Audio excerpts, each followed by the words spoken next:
Hello, New York.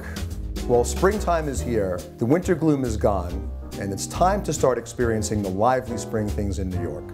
Today's Gist is all about the latest real estate news, springtime in the city, and of course, spring cleaning. So grab your Swiffer, because this is the Gist with Jeff.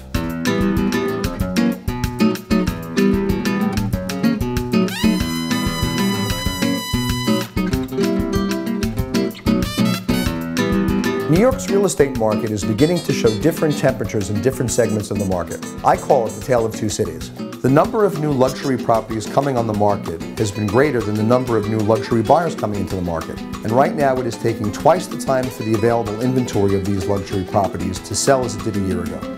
Properties under $3 million, on the other hand, continue to sell relatively quickly, as long as they are properly priced. A new season means new trends.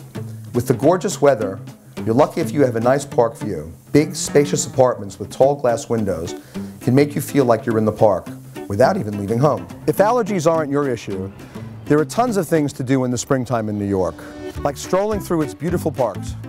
No other city in the world offers so many public park spaces quite like New York does. Whether it's Central Park, Union Square, Washington Square Park, or even little secret places like this one, a landmark churchyard right here in the East Village.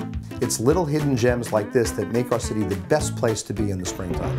Or you can head on over to the west side to Chelsea and walk the High Line, one of my favorite springtime activities, when I'm not helping my clients buy and sell amazing apartments. In fact, there are unusual things to do on the High Line, like the wildlife tour on Saturday, May 7th at 8 a.m., which will focus on how migratory birds, pollinators, and other wildlife use the habitat and forage provided by the High Line's gardens. Or there's also stargazing through telescopes, which takes place every Tuesday evening from 30 minutes before dusk to when the High Line closes.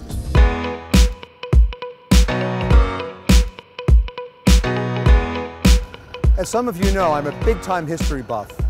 One of my favorite pastimes in the city is to visit one of our marvelous museums, including the American Museum of Natural History. When you come uptown, springtime is an amazing time of year to catch one of the galleries here.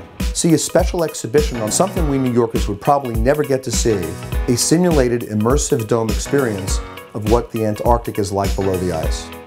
Or if you're one of the many dog owners in our city, take your dog out for a stroll in one of the many dog parks that we have. I'm a cat person myself, but I have nothing but love for you dog owners. It's never too late to stop and smell the roses, or in this case, the daffodils. Except they don't smell. I tried. And let's not forget that May 8th is Mother's Day, the time to celebrate our wonderful moms. Here's mine. Love you, Mom. The horticulturist in me wants to take advantage of one of these great tree discovery walks at Central Park. Right here we have a London plane. Oh, it says London plane. Well, I was right about that. I like to call this Jeff on the Rocks. Lastly, let's talk about some spring cleaning tips. You know New York apartments are small, so you have to maximize your space. And spring is a great time to declutter. I'm actually known for my decluttering, believe it or not. I also recommend you stock up on cleaning supplies before you get started. Nothing worse than beginning that big clean and realizing you're missing a couple of important items.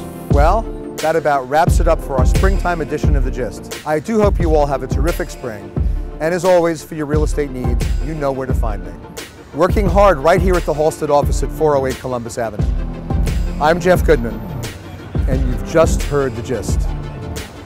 See you next time.